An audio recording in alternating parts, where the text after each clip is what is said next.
Welcome to Renegade Thinkers Unite, a show that will help you transform your marketing from mere messaging to programs that break the rules and make a difference. Join the movement today and learn non-traditional techniques that give you an edge. Now, here's your Chief Marketing Renegade, Drew Nizer. Digital transformation. Not surprisingly, in the thick of the digital age, we're hearing that term more and more in the corridors of organizations, big and small. But what may be a surprise is that many organizations are laggards. They still have a ways to go when it comes to transitioning from legacy analog processes, whether it's paper invoices or signing documents with fountain pens or just, getting transactions approved. And that is really a very attainable first step in this digital transformation. So I'm excited. My guest today is Scott Olrich, who is the Chief Strategy and Chief Marketing Officer at DocuSign, which, by the way, is a unique title in and of itself, and we're going to explore that. So first, Scott, welcome to the show. Great to be here. Excited. And second of all, I want you to know that we are recording in San Francisco at the incredible offices of DocuSign overlooking, is that the Oakland Bridge? That's the Bay Bridge. Bay Bridge. It's just, I'm blown away. Of course, I'm always happy when I'm looking at water, so this is going to be a very happy and instructive episode. And we are going to talk about digital transformation. And one of the things that blew me away when I started to do research on DocuSign is just the breadth of the company. Can you talk a little bit about some of the stats? I could rattle them off, but they sound better coming from you. Yeah, I'd love to. It's a pretty incredible business. So we actually have 300,000 customers, and we actually service over 200 million users across the globe, 188 countries. And we actually have 300,000 new users onto the platform every single day. Okay, so you arrive at this company in April of 2017, and the company was already ranked by the Wall Street Journal as the number 6 on the next big things out of 5,900 companies. Glassdoor had you as the number 22 on their best places to work list. So clearly the company's in pretty good shape. So as the Chief Strategy Officer and Chief Marketing Officer, what's your biggest marketing challenge? What do you do? Everything looks good. Yeah, the company is doing fabulous, and I think we now have really struck a chord where it's very win-win software. So you think about the accelerated world that we live in today, and what do customers want and what do companies want? Well, customers want to simplify their life because the most important thing in the accelerated world is time. And if you actually think about what companies want, they have to actually accelerate their operating model. They have to do business faster because if you don't deliver value fast in this day and age, someone else will. And DocuSign really had that unique match where it brought this together where, it was a win-win for both people. You simplified life for the consumer, made it much easier for them to get business done, and in a lot of cases, the things that they were trying to get done might be to buy a house or this first car they wanted. These are important moments in their life. And then on the business side, you dramatically accelerated what you were trying to sell to a customer, and you actually sped that process up, which used to take weeks, and in some cases longer, that was very paper and very manual, and you made that process much more accelerated. And in turn, you also made your customers much happier. So it's just a great fit. So what's interesting to me, and we sort of pre-recorded something that I had ended up technically screwing up, but there was a point that came up there, is that DocuSign is at this moment of transactional happiness. It's transactional completion, right? It's that moment when you signed your, a new mortgage or something big in your life was completed, or you're a salesperson and you got the deal done. So that must have led to a lot of positive, you use the term emotional connections with your customers. Yeah, so if you look at our NPS score for DocuSign, it looks like the best consumer companies in the world. And I think you got it right. I think if you think about DocuSign, we actually sit behind some of the most important moments in both life and business. So I mentioned it, whether it was buying a car or was buying a house. these are important things you were trying to get to. And we actually accelerated that person getting to that thing that they really wanted. And because once you want something, then you go, oh my God, then you go through this emotional withdrawal that you have to actually go through all this paperwork and difficult process. So we speed that whole thing up and get people to that important moment that really has meaning for them. And so people associate the brand to that emotional connection. So, okay, again, all of that's great. Yep. But that's what was here. Yes. Now, how do you, as the CMO, make a difference? What did you sort of say, all right, here are the things that I can really help to sort of get you to the next level? Yeah. So my whole career has been really focused on building the next category. So if you look at just kind of my last decade, I was the president of Responsis and ran all the marketing and go-to-market efforts there. And so if you think about that case, it was an email company. And we really recrafted the vision around this idea of marketing orchestration. I'll get into that a little bit later in the interview. But my whole career is about rethinking the category. So not living in the moment, which is, God, we have this incredible product market fit, but where is this going to go? Where do our customers want it to go? Maybe they don't even know yet where it should go. And that's my job. So I've done that multiple times now, and I'm just doing it at a much bigger stage with a bigger platform. But DocuSign has got an incredible opportunity in front of it. And what we're doing today is just the start of what we can do in the marketplace. Okay, so rethinking the category makes a lot of sense. How do you start that process? I'm a CMO. I'm coming in. How do I do that? Where did you look for this rethinking? Yeah. So it's interesting. You go to most companies, especially if you go to a company that's already established, you're not starting it from scratch. It's really interesting because some people go, I want to be a sales-driven company, or I want to be a market-driven company. And I've always said, I want to be an orchestrated company. What does an orchestrated company mean? Well, first off, you have a clear narrative and vision of what you think the company should become. And based on that narrative and vision, that actually drives the products that you're going to build, how you market, how you sell, and more importantly, how you make customers successful. So all of us have worked with companies where you talk to the sales rep and then you actually buy the product and it feels like a completely different company. And so I fundamentally believe the best companies in the world are orchestrated companies. And they also are the companies that are creating the vision of the future. And they're the leader that does that, but they figure out it's not just the product they build, it's how they sell and how they educate the market and ultimately how they make customers successful. So I believe in this idea of orchestration, and it's a bigger order than marketing. So I think marketers sometimes just think of themselves as marketers, which I think you need to think about a much more macro level. How do you position this company for the big category that's going to emerge? That is my job. And that's a more challenging job than thinking of yourself just as the marketer. Oh, much more challenging. And I want to break this down a little bit. First of all, are there some companies out there that you think are particularly good at orchestrating? Yes. So one of the ones, obviously, in B2B software, Salesforce gets named a lot. But I think Mark Benioff is an orchestrator. If you see, and I've been watching them for years. So one of their taglines, they were playing around with the social enterprise. And they actually went out, and this is obviously when Facebook was going public and the social networks were really important.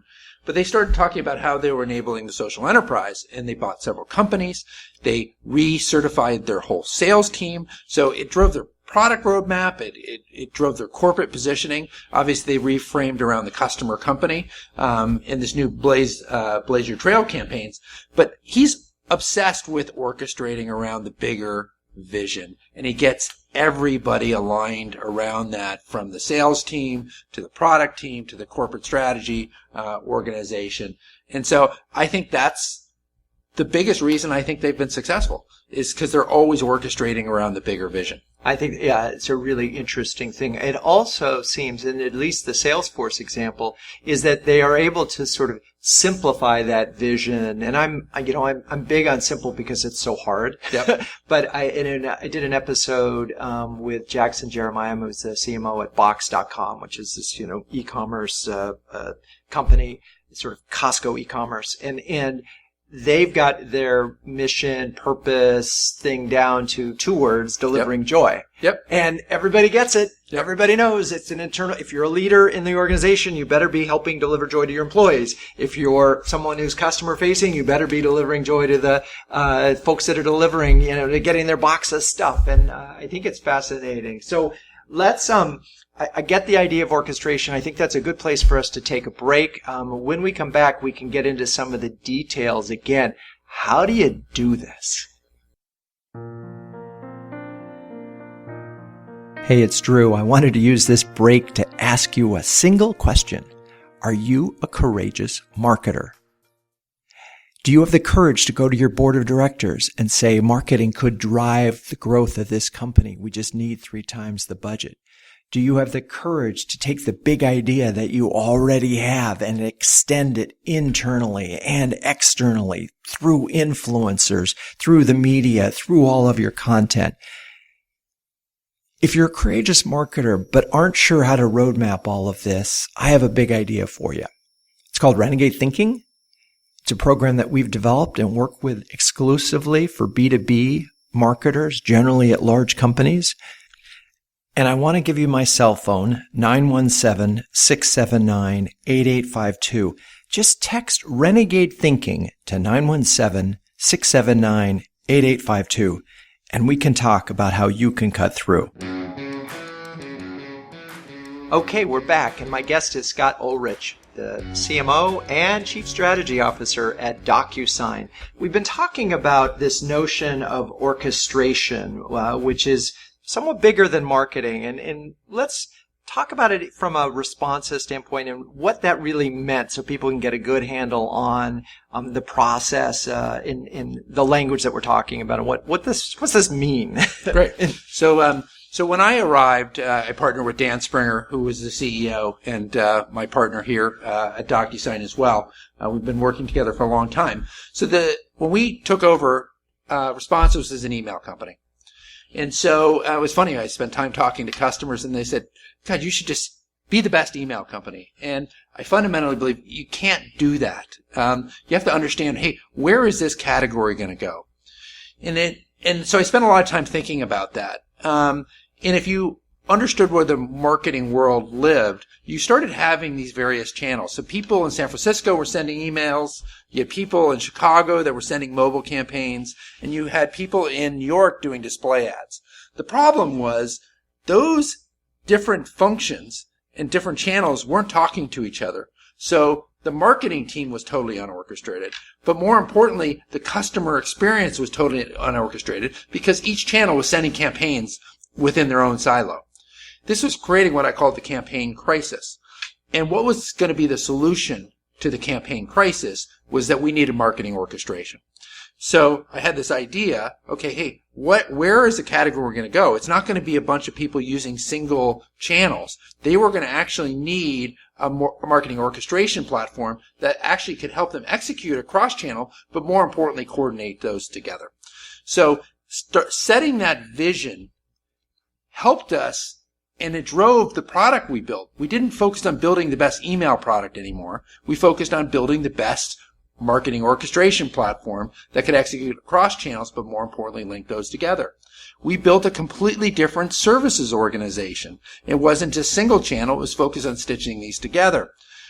Now, the key thing that most people don't realize is that being able to articulate the broader vision that was compelling to our customers, even if they didn't buy the whole marketing orchestration vision, they actually bought more email from us because they believed that, hey, they're going to be really good at this. But more importantly, when I'm ready to actually take my email channel and stitch it together with these other channels, Responsive is going to be there for them. I can learn from them.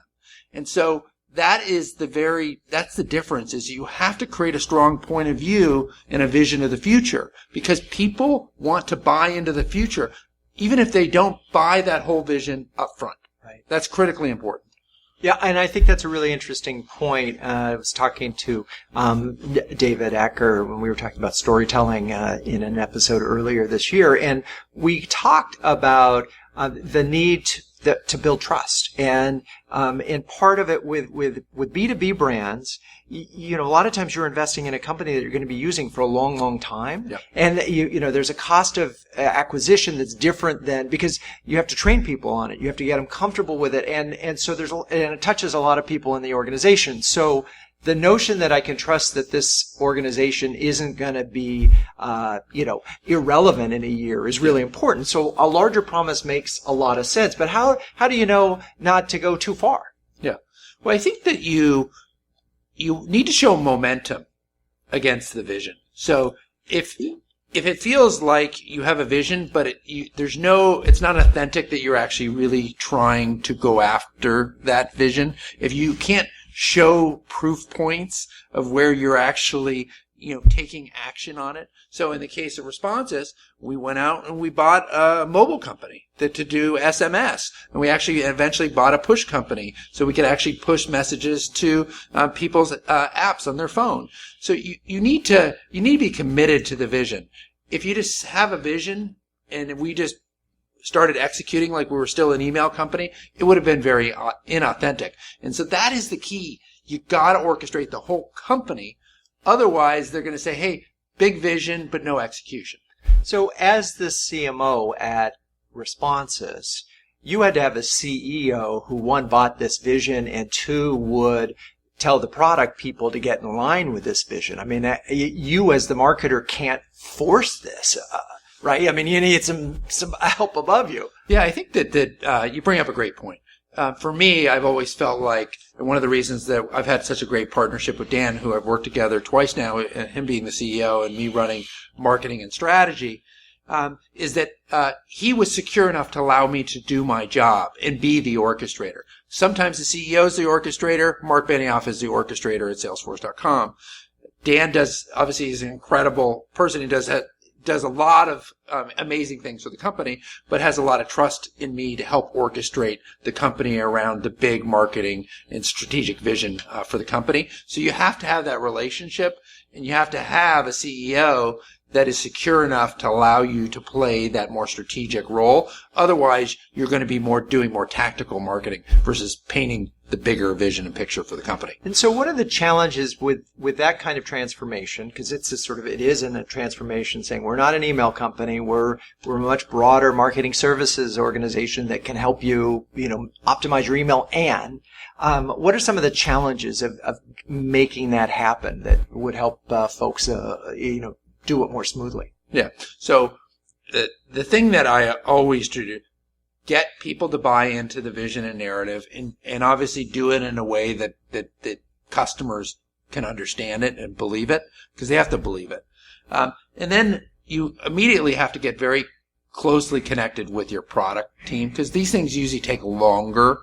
So if you have a narrative and vision, but when people open up a product, whether it's a software product or they see the product you're developing, if they don't match, that's the first disconnect. So I always spend a significant amount of time with the product leaders to make sure we get aligned on the roadmap that we're going to have, and how do we show early proof points that we're actually fulfilling on that vision. And it's not just for our customers, it's actually for your employees to say, hey, this is real, because a lot of companies have multiple visions, some that work, some that don't work. So you want to gain credibility really fast with all your stakeholders. Employees might be the first to start, and obviously your customers. So you got to go get some quick wins. So I think one of my recommendations is always go get the product people aligned first, because without that, it's going to be hard to make it happen. Right. It's just not real. It's just classic vaporware. Yeah. There's the promise from the marketing team, and then there's the reality of the thing. You've used the term narrative a lot, and I'm curious in what the narrative, so what did that mean in the case of Responses, and what does it mean broader? Because I just want to make sure we're clear on terms. Yeah. So, so one is, I'm very much a believer that, a narrative should teach people and challenge people to think differently. And so, and I'm working on one now here at DocuSign. It's very similar, but you got to go out there and say, hey, yeah, I know you came to me to talk to me about email marketing, but let me tell you, you have a bigger problem that you might not know about today. So yeah, you're sending emails, but then your colleagues are sending these mobile campaigns and your other colleagues are sending display campaigns. You're not talking to each other. You guys are, and you're hitting all these customers at the same time with different messages, and you're not coordinated. And so when you start to enlighten people on a narrative that really challenges their thinking, they're immediately going to say, hey, this company is understanding not just my problem today, but the problem that is going to be my next big problem. And so that's the important thing, is having a narrative that challenges their current thinking and actually reframes them to actually think about the bigger problem, and more importantly, how your solution and offering is going to be the right partner for now, but more importantly, like you said earlier, is going to be the right long-term partner to support their business. And before we wrap up this, because I want to get into the future of DocuSign in the next segment, but at the end of this segment, do you need to sort of, as we're leading the customer along, we're saying there's this bigger vision, do you need some research or facts that sort of support that, what I would call disintegrated marketing, right? Where it's not, that didn't work. Because in some cases, they don't even know that problem. They may not recognize it, but if you can sort of show them that you're not alone, this is a real problem, does that help? Yeah, absolutely. So, the best thing you can do is point to some real world examples that people can understand. And so, I remember at Responses, I always articulated, case studies over and over again. And I always used the example of a rental car company, that when you made a rental car reservation, majority of people, it's like 40 to 50% of people don't always show up and pick up the rental car. And so they take your credit card, but they don't charge you if you don't pick it up. So there's a huge drop-off rate. And so one of the things that we would do is point to these examples where we would build a program. So if you made a rental car reservation for next week, we'd send you an email the day that you made the rental car reservation. But more importantly, we'd send you an email 3 days out. We'd send you one the day of. If we actually knew that you had a high propensity to not pick up the car based on past history, we would actually buy display ads and actually retarget you to say, hey, Drew, we actually have your rental car ready for you on Monday when you show up next week, and we're going to give you free navigation. We'd also send them SMS text messages and mobile push messages. So we orchestrated those all together. That whole program, that orchestrated marketing program, we would actually point to the results on how it got so many more people to actually come and pick up the car. So that was just one example. But we gave people a vision of how they could bring these channels together to really solve big business problems versus it was just a campaign to drive response rates. Right. Okay, that's a great place for us to stop this episode. And when we come back, we're going to get into it. We're going to sort of try to get some inside look on what the next step for DocuSign is. Hey, it's Drew. I was at a conference the other day and somebody looked at my saw lapel pen and said, what's up with that? And I said, well, what's the one thing that marketing has always had to do? Forget digital, forget all this stuff. What is the one marketing imperative? And he looked at me and went, cut through. And I went, yes, ding, ding, ding, ding, ding. That's right. Cut through. That is what marketing must do. And it's not just cutting through the clutter, although that's really important, because if your marketing doesn't cut through the clutter, it's like the proverbial tree in the forest that falls and nobody hears it. But it's also cutting through the crap and the processes that inhibit innovation. We've been working a lot lately with some CMOs to help them cut through the crap and get at the essence of what is their big idea and how can they make a case to expand that idea across their business. That, to me, is cutting through. Okay, we're back, and my guest is Scott Olrich, who is the CMO and Chief Strategy Officer, which is an important part of this, of DocuSign. And this wouldn't be an episode of Renegade Thinkers Unite if we didn't talk about courage and being courageous. And I'm just curious where what that means for you now in this job, your current job. Yeah. So it's interesting because a lot of companies this is probably the largest and most established company that I've worked with over the last kind of 15 years. And so the company's having a tremendous amount of success. So why change? Why would you change the company? The company's doing great. It ain't broke, as they say. So, so I think it takes some bravery, right? And so my whole career, as I've talked about, is about setting up a company for the next big act. So I'm not a person that lives in the world today. I'm always thinking about the future. And so for me, I have to know what that future is, and I really want to move the company to be positioned well for that future. But that takes some bravery and guts to say, hey, yeah, we're doing great, but we're not positioned for the next big wave. And we need to do this and that and this to do that. And then secondly, you need to go out and win over the support of the rest of the company that already believes the company is already having a tremendous amount of success to say, hey, you're right. What we're doing today is great, but there is this future out there, and your articulation of what that is going to be and what we need to do to position is the right thing. Let's go do it. And so I've done this several times now. So I built up some trust in myself that I have good instincts around this. And there is some formula to this. It's not like I've done this once. There's some clear pattern recognition that you can start to build over time. So I want to get into that.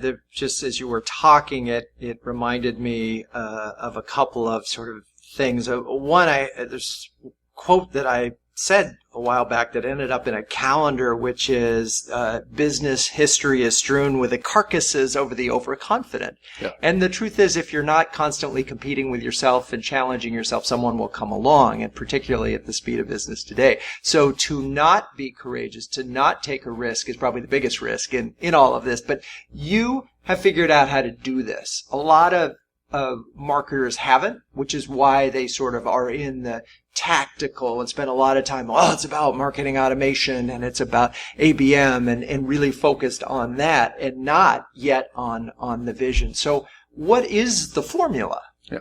So you have to first create a point of view on what the future is. And what I normally do is, first off, talk to a lot of customers, talk to a lot of people, and I create my own point of view. And I don't eventually just go to customers, employees, and ask them questions. I eventually start presenting my point of view. And I start to see how they react to that point of view. And I usually have a lot of confidence in that before I start presenting it. And then I can fine-tune it. But you start with that narrative and vision and point of view of what the future is. And if you have a strong belief that's where the future is going to be, it's inevitable. If you don't do it, someone else will. And once you have that level of confidence, then you're like, okay, great. That's the inevitable future. There is no better time to start working on that than today. Then you need to go align your product roadmap. You need to orchestrate your services around doing that. And so that's exactly what I do. Start with the narrative and point of view of the future that I believe is going to be inevitable, whether we're going to do it or someone else will, then orchestrate the company around that exciting, inevitable future. So what is the exciting, inevitable future for DocuSign? So we're getting ready to unveil that. So it's a good question. I can give you a little sneak peek into it. So if everybody knows DocuSign today, that we help accelerate this execution of signatures and allow people to sign documents, and which used to be a very paper and manually driven process, as we all know. But if you think about us accelerating how the seller and the buyer come together and can electronically sign documents, there's a huge amount of value that we can add in what I call pre-agreement. So you think about all the work that goes into getting ready to actually have documents that could be signed. So I call that the pre-agreement phase. And then you think about once you actually execute agreement, that's like the start, right? That when you sign an agreement as a company, you have to actually fulfill on all of the obligations in that agreement. And so how do you do that? In most cases, it's an agreement that you print out that you have to recode into all these systems, because in most cases, businesses, the agreement requires multiple functions in a company to be able to deliver on the promises and obligations that are written in that agreement. And so that's very difficult. So we think there's a huge opportunity for us to simplify life and accelerate the process of doing business in both the pre-agreement phase and the post-agreement phase of the overall agreement lifecycle. So you're going to be in the agreement business is really what you're saying, and that, which, or potentially in that, because, and then that gets into all sorts of things, because, the ability to standardize, and then if you become the company that helps folks, complete agreements, not just sign them, but to fulfill them, that really puts you at the heart of a business. Yeah, absolutely.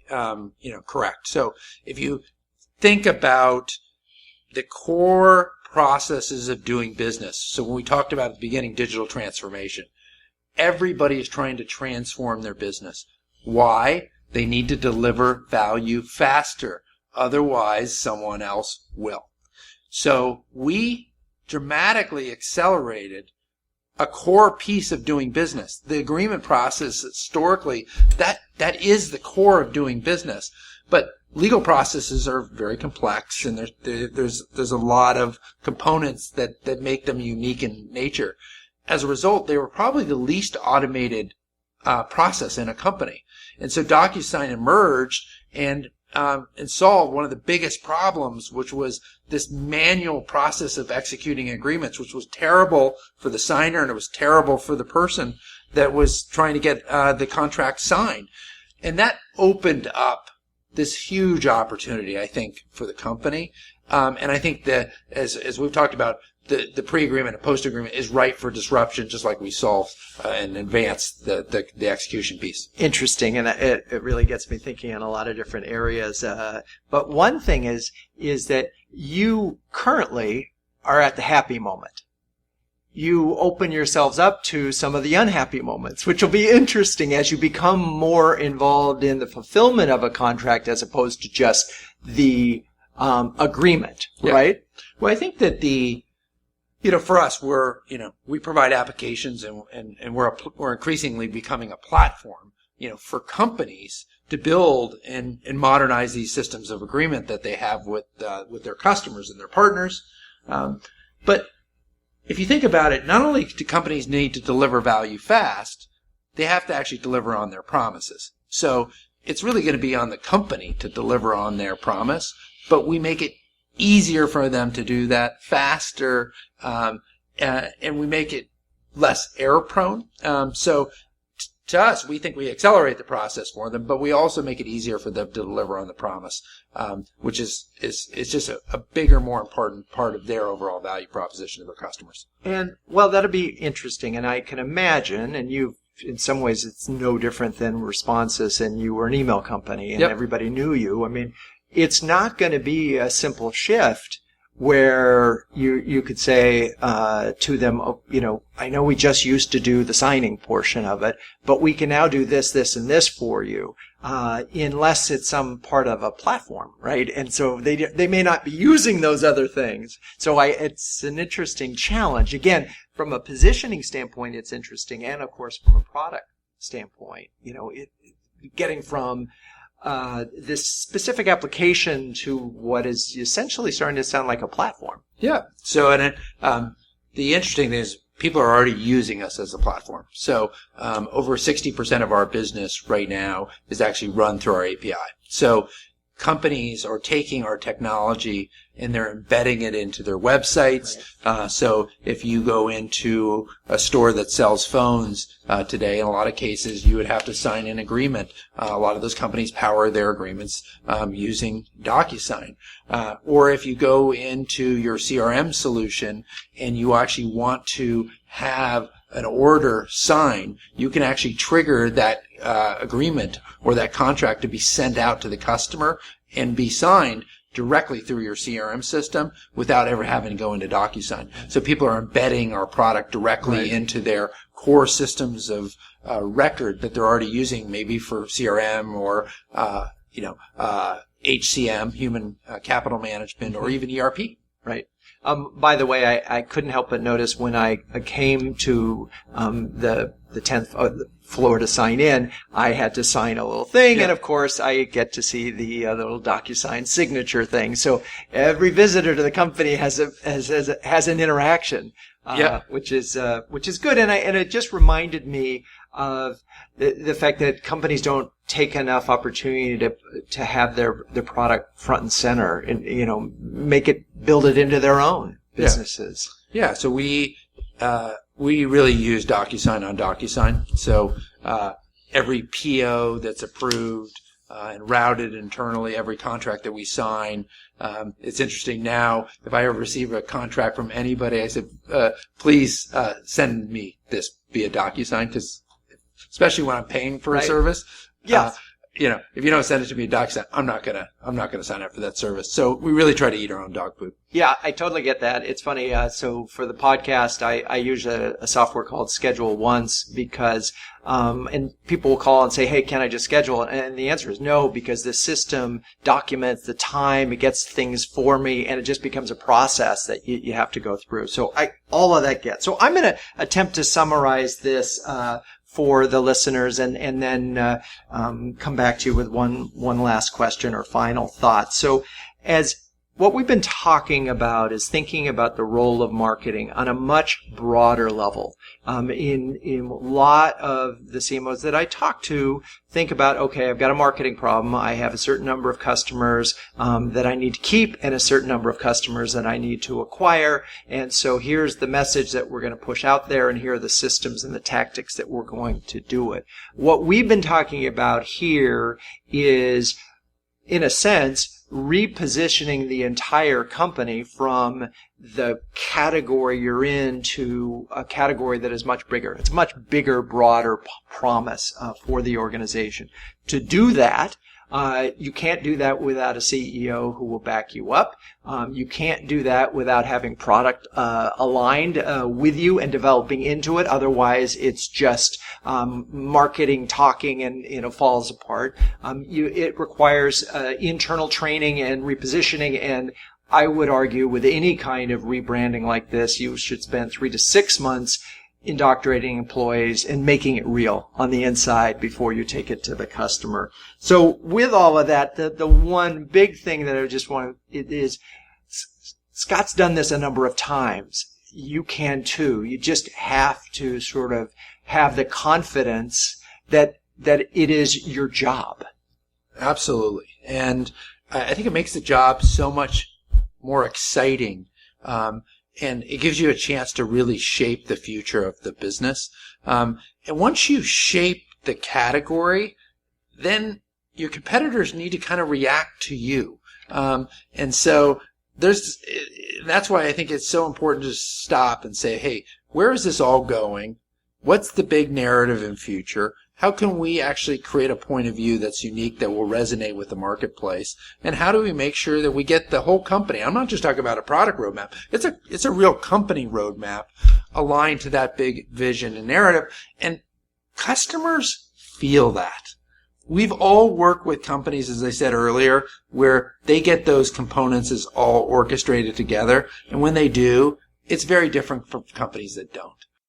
As I hear you talk, I've talked to a number of CMOs who feel this need for a quick win, and they come in and they execute something in 3 months just so that they can keep the sales guys happy and so forth. And this is the process that you're talking about. You don't want to do in 3 months. You can't. I mean, one of the things I didn't remind the listeners of is you figured out where the market was going to go or created a vision. Then you validated it with your customers, right? You sort of talked them through it.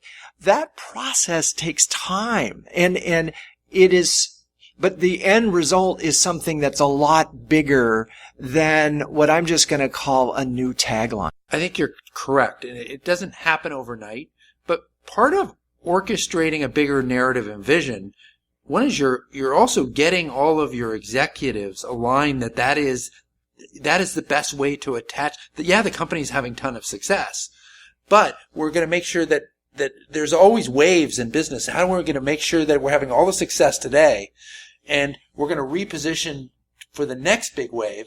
But by repositioning for that next big wave, that's just going to help us be more successful with the current wave that we're riding. And so once your fellow executives and colleagues understand how you're doing that, you buy yourself a lot more time because they know that's the right thing to do. They know that's the exciting, inevitable future. So your intent is right. They're going to give you a lot more time to actually make that thing reality. Scott, thanks so much for being on the show. It was terrific to be here. It's great having you at our company headquarters. And to all of you listeners, I hope you're inspired to think about transformation. It doesn't hurt if you have a CEO behind you. Remember that. Don't try to do this on your own. And for all the rest of your listeners, thank you as always for your comments and feedback, and keep those Renegade thinking caps on and strong.